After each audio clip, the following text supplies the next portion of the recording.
Good afternoon, my friends. This is Paul, and today I'm going to be reviewing to you Ace Attorney Investigations Collection for the Nintendo Switch.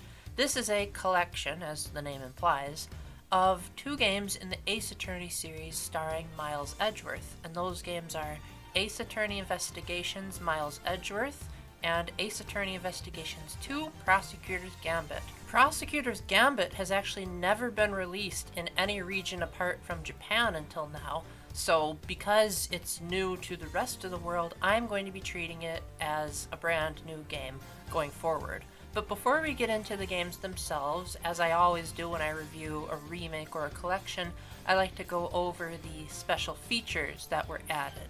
A lot of these were already present in the Apollo Justice trilogy earlier this year, so that should make it a lot easier to speed through this section of the review. There's a gallery that lets you view character animations and voice lines, as well as artwork.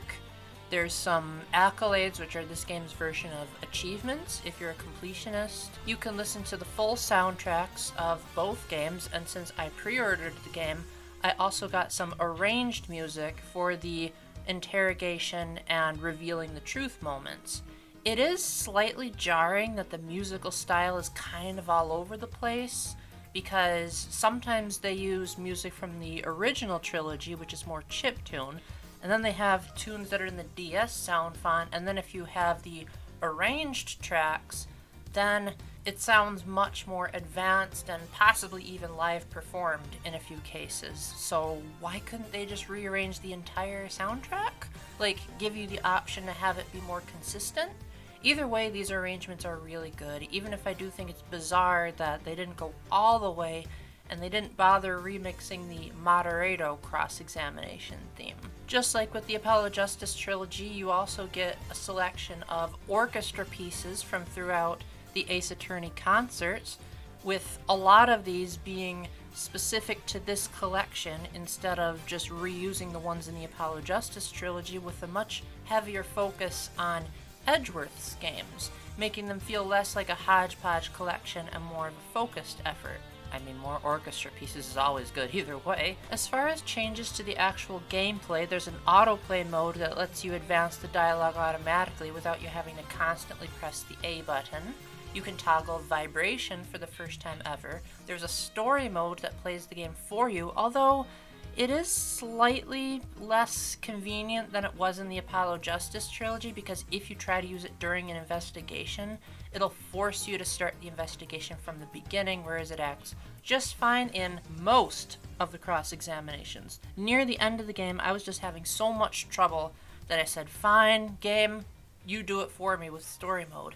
And it just got into this endless loop of selecting to present the evidence and then backing out without actually doing anything. So be warned that it might not be a foolproof decision. You can also switch between two new art styles for the characters. There's the original pixel art that's straight from the DS, but there's also new HD art, which basically makes the characters look like they're close-up cardboard cutout selves in conversation that actually walk around and have more expressions. When you're cross-examining, you can see how many statements are left so that you don't accidentally loop around and have to listen to the hint that the characters give. And during investigations, there are check marks that appear when you've investigated something to its fullest. Sometimes this didn't always work, but it certainly sped things up significantly more when I replayed the first Ace Attorney Investigations game.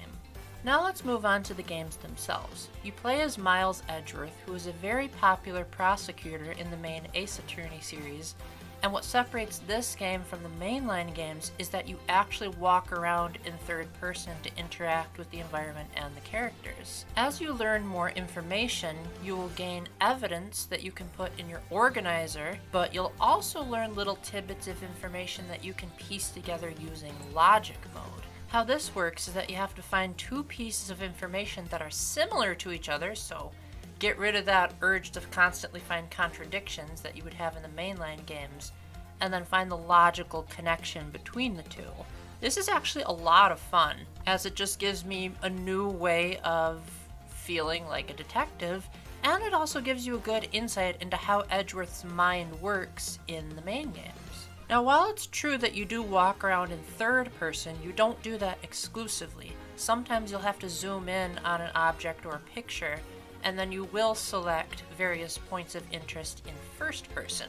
You'll have the ability to do deductions when you're finished, where you'll take one piece of the environment and try to see where it either contradicts or is similar to the evidence. So, kinda like logic mode, but this time you're using what is in the court record, where you can actually look at the evidence. You can rotate it in 3D, although it's never required to rotate the objects in your own time. The game will always prompt you when you have to do that. I think they figured that was a bit annoying in the original Apollo Justice game, and I'm glad that they fixed it here. I really appreciate how streamlined the investigations are compared to the main games. In the original games, you would have to constantly walk from location to location and hope that you examined everything and made sure you presented everything to the right person. There are still moments like that, but this time around, you are usually limited to one specific location, and then the game will move you to the next when it's necessary, rather than having to choose where you want to go, which definitely speeds things up a bit. And there are more moments where the characters will say, I think we've investigated everything of interest, so that you don't have to think, am I missing something here? Now, as Ace Attorney veterans know, one of the best parts of those games is the cross-examinations, or rebuttals in this game, where a witness or a character might have information to share, and you'll be able to press their statements to get more information, and if you find a contradiction between what they're saying and the evidence, you can shout, "Objection!" just like you could in the main games when you find a contradiction. Sometimes you'll be asked a further question and have to present more evidence, and just like in the main games, there is a health bar at the top of the screen where if you run out, then you have to retry. Although, thankfully, in this collection, they give you the option to retry straight from the scene where you were at, rather than forcing you to use a pre-existing save file. I do appreciate how much this game tries to recapture the spirit of the Ace Attorney games, while at the same time trying to make its own type of gameplay. And while I think I prefer being in the courts, because the whole point of Ace Attorney is that it's a satire of Japanese courtrooms, and if you're an American, you're like, this is ridiculously inaccurate to real-world court proceedings. Having some of the wackiest witnesses on the stand and a very fickle judge just adds to the charm, and it's not as prevalent here. There are still wacky characters, and there are some great cameos from past Ace Attorney characters, now with seeing Edgeworth's perspective on them. But it still feels like it's trying too hard to recapture the funniness of the courtroom without actually being in the courtroom. I do wish the game made it more clear when you need to use logic mode, as a lot of times your investigation will just stop randomly, and the only way to proceed is to make a logical connection. If the game was maybe like, hey, now would be a good time to use logic, that would solve a lot of the problems. Sometimes the game does that, but it's inconsistent. But you know what? Logic is so much fun to do that I don't really care too much, because it is very satisfying to make those connections. Now let's talk about the individual games themselves. I already reviewed the first game, so consider this more of an abridged re-review. I am not the biggest fan of the first game in this collection. It does have its moments, and it is satisfying to actually play through the game and figure out the contradictions and piece together the logical connections, but my biggest beef with this is that it's an overwhelmingly okay experience. It hardly ever feels as grand and spectacular as the main Ace Attorney games. I like Edgeworth as a character, but at the same time, in this game he comes across as just a brainiac. Like, all he thinks about are logic and being polite, and while he has his quirks here and there, it's not quite as enjoyable as some of the main characters that you play as in the main games. Where this game is especially infuriating is in the final case, which is by far the worst case in Ace Attorney history, in my opinion. It drags on for way too long, and it's overall just very anticlimactic, kind of confusing. If you know what I'm talking about, you know exactly what I'm referring to. And there were several times where I didn't even try to find the contradictions in the testimonies. I was just like, I hate this case so much. I wish I could just end it here. And so I would just resort to story mode without even trying that hard, because I was getting such a headache from how bad it was. Ace Attorney Investigations 1 was alright, except for the final case, which was absolutely infuriating. But what about the second game in the series? Prosecutor's Gambit is a significantly better game than the first one in just about every single way. The music is better, the writing is significantly improved, the story is actually really good, and I love how just about every major character and plotline is connected in some way. And it feels much more, I guess, character-driven. Like, Edgeworth actually seems to go through a progression of his character, and it's really nice to see, like, oh, okay, so this is what led to him being the way that he was in some of the later games in the series. I loved the plot twists. I found the scenarios to be pretty amazing that Edgeworth got himself into. I like the fact that the cases are in chronological order, unlike the previous game. Now, it doesn't have a whole lot of quality of life improvements to make it better than the first game. It's mainly just the writing and the characters are so much better. There are certainly some annoying characters that come around, but most of them redeem themselves by the end once you figure out how everything is connected. And the twist in the final case was actually good. The final case, yes, it did kind of go on for a really long time, but I feel like it was justified in this case because it wasn't as confusing and anticlimactic. The one thing new that Prosecutor's Gambit does add is what's called mind chess, where a suspect or a character might not be willing to talk, and so you have to kind of play a little bit of mental manipulation. If I had to guess why it took Capcom so long to localize this game, it was probably trying to figure out how to get this mind chess to work in English. So if you're having a hard time understanding my explanation of how it works, you might get a better insight into how Capcom was feeling in localizing this. So basically you start out by asking the person a question, and then you'll pay attention to his or her words as well as body language and determine what would be the appropriate response. Now, most of the time there's only two options. Either respond or bid your time, because maybe speaking would not be the best idea. And as you go along, you might discover little clues that'll help you progress down other avenues. Like you might learn, oh, okay, you know this piece of information.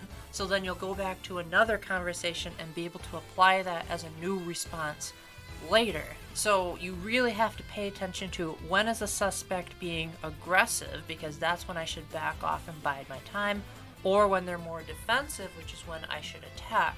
The main thing you really have to focus on is semantics. When a character lets something slip, that's when you say, oh, so you say that you heard a gunshot, huh? Okay, well, let's elaborate on this. What did you mean by that? Again, apologies if I butchered that explanation, but hopefully I have footage on the screen that should make it slightly easier to understand.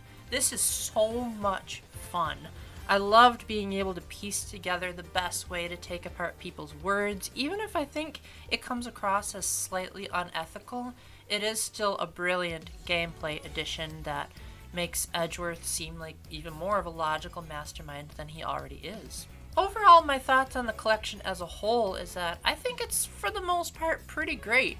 In some ways, it actually surpasses the Apollo Justice trilogy in terms of it being a collection, as it actually gives you parts of the game that are remade, such as the HD art and some of the new arrangements, which may or may not be available later as DLC, just in case you didn't pre-order this. But at the same time, it also doesn't feel as polished as those entries in some instances. There are quite a few instances of quite egregious typos whenever Edgeworth tries to move around in the environment, especially in the second game. He kind of glitches out, kind of like when players play the Undertale genocide route. And there are also moments where the game's systems don't seem to work, like the story mode will sometimes glitch out. Sometimes the text box wouldn't display when it should have displayed. But none of these are game-breaking, and none of these are going to completely ruin the game for you. It's just kind of aggravating that it took them this long to bring over Prosecutor's Gambit, and there were still tiny little annoyances that they couldn't iron out.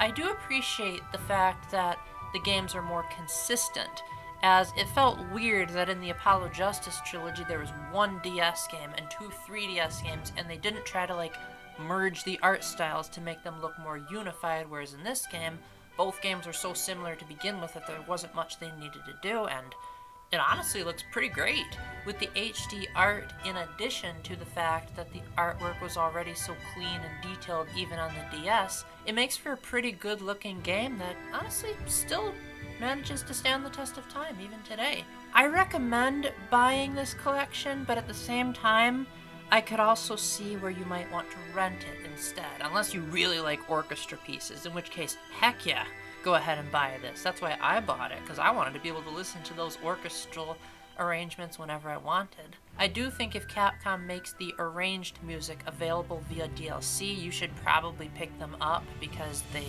sound so much better than that annoying DS sound font. While I do think Prosecutor's Gambit is the vastly superior game in every single way, the first game is still fun to actually play through. The gameplay is really solid, and especially if you're the type of person that enjoys debating and logical reasoning, I think you're going to have a great time. I think you'll have a much better time with the second game, but they are still both fun to play through, even if the story doesn't quite hold up in the first game. And in the second game, you still have the glitching out of when Edgeworth tries to run, but it's a minor annoyance in the face of a very well-written and fun-to-experience story. So with that, thank you very much for watching. Let me know down in the comments what you think of the video, as well as what your experience with the Ace Attorney series is.